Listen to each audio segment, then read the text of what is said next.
মনোবীক্ষণ polyclinic, চিকিৎসার জগতে এক দশক। এখন এখানে সব বিষয়ে ডাক্তারবাবু একসাথে তলায়।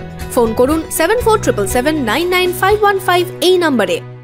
মুর্শিদাবাদে ৩৫৬ ধারা লাগুর দাবি বিজেপি বিধায়কের। এর আগে মুর্শিদাবাদকে কেন্দ্রশাসিত অঞ্চলের দাবি জানিয়েছিলেন গৌরীশঙ্কর ঘোষ। এবার জেলার আইন শৃঙ্খলা নিয়ে ৩৫৬ ধারা লাগুর দাবি, যদিও এই নিয়ে বিজেপিকে কটাক্ষ তৃণমূলের।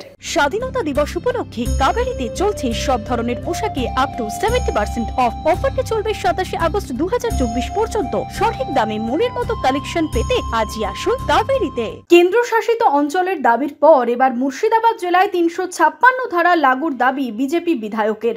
মুর্শিদাবাদের বিজেপি বিধায়ক গৌরীশঙ্কর ঘোষের দাবি, জেলায় আইন শৃঙ্খলার পরিস্থিতির অবনতি হয়েছে।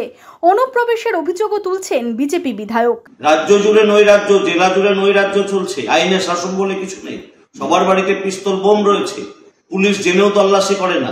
আইনের শাসন নেই। আমি বারবার করে বলছি, আমরা চাই আইনের শাসন প্রতিষ্ঠা হোক, না হলে মুর্শিদাবাদ বাঁচবে না, পশ্চিম বাংলা বাঁচবে না। এখানে নৈরাজ্য চলছে, একনায়কতন্ত্র চলছে, নিরাপত্তা নেই, সুরক্ষা নেই। প্রমাণিত হলো আজকে দুটো ঘটনা মুর্শিদাবাদ জেলায়। একটা মেয়েদের নামে অসভ্য ভাষায় পোস্টারিং, আজকে ভগবান গলায় খুন, প্রতিনিয়ত অনুপ্রবেশকারী ঢুকছে। এর থেকে প্রমাণিত হয় মুর্শিদাবাদ জেলায় আইনের শাসন বলে কিছু নেই। অবিলম্বে মুর্শিদাবাদ জেলায় আইনের শাসন প্রতিষ্ঠার জন্য কেন্দ্রের উপযুক্ত পদক্ষেপ নেওয়া উচিত। সেটা ইউটি হতে পারে, উপদ্রুত অঞ্চল ঘোষণা হতে পারে, অথবা এই জেলাটাকে, বিশেষ করে এই জেলাকে ৩৫৬ ধারা জারি করা উচিত, না হলে বাংলা তথা জেলা বাঁচবে না। এর আগেই মালদা ও মুর্শিদাবাদ জেলাকে কেন্দ্রশাসিত অঞ্চলের দাবি জানিয়েছিলেন এই গৌরীশঙ্কর ঘোষ। এবার ৩৫৬ ধারা লাগুর পক্ষে সওয়াল তার। সংবিধান অনুযায়ী আইন শৃঙ্খলা বা কোনো বিশেষ সংকট তৈরি হলে রাষ্ট্রপতি একটি রাজ্যে ৩৫৬ ধারা লাগু করতে পারেন। যদিও এই নিয়ে বিজেপি বিধায়ককে কটাক্ষ করতে ছাড়ছে না তৃণমূলও। ভারতবর্ষের মানুষ বিগত লোকসভা নির্বাচনে বিজেপি পার্টিকে ৩৫৬ ধারার ব্যবস্থা করে দিয়েছে। এই মুর্শিদাবাদের মানুষ শান্তির সাথে, সৌহার্দ্যের সাথে, সম্প্রীতির সাথে মানুষ ভোট দিয়ে তিনজন সাংসদ নির্বাচিত করেছেন। তাই কোনো রাজনৈতিক দলের সহ্য হচ্ছে না।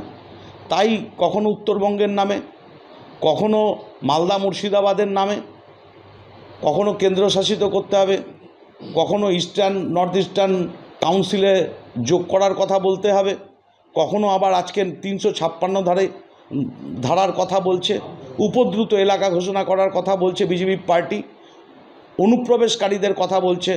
আমি ওই গৌরীবাবুকে জিজ্ঞেস করব, ওই বর্ডারে কি আমাদের এই সিভিক ভলেন্টিয়ার না হোমগার্ডরা পাহারা দেয় গৌরীবাবু? Bureau report, imagine community media.